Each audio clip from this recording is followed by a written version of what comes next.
Notre métier historique, c'est de prédire les comportements humains lors de grands déplacements de foule sur un plan d'architecte. Concrètement, on bosse sur 3 axes: la construction de stades, la construction d'aéroports et les gares. C'est très simple. À partir de là, l'effet start-up que je vous amène aujourd'hui, parce que c'est aussi ça le but de la discussion, c'est pas juste un monologue, c'est aussi de vous expliquer ce que nous on apprend au contact des pouvoirs publics, mais au contact aussi d'autres entreprises, des PME, des ETI.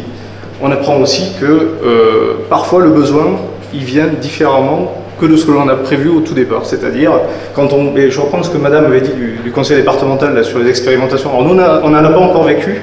On bosse majoritairement avec le privé, pas d'expérimentation. Mais effectivement, quand on commence à essayer de prévoir de la construction de stades ou de gares, on va vous dire derrière, ah oui, mais il faut calculer, après avoir coulé le béton, le ROI, le locatif. Est-ce que les piétons qui vont passer à gauche ou à droite, ils vont regarder la boulangerie, ils vont aller à la mairie, ce genre de choses.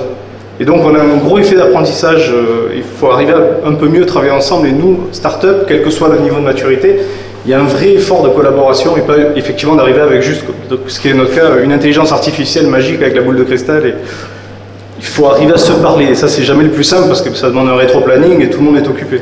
Je vous rejoins complètement, Madame, sur ce point-là.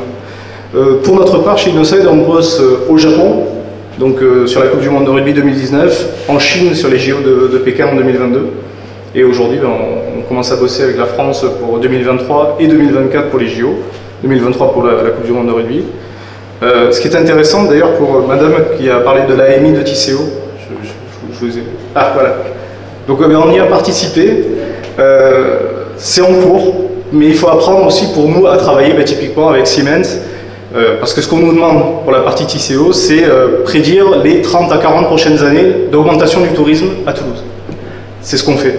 Donc là, il y a vraiment beaucoup de boulot, au-delà de la partie très intéressante de l'informatique ou du machine learning, enfin, de l'intelligence artificielle. Voilà, donc c'est juste le petit message. Merci beaucoup.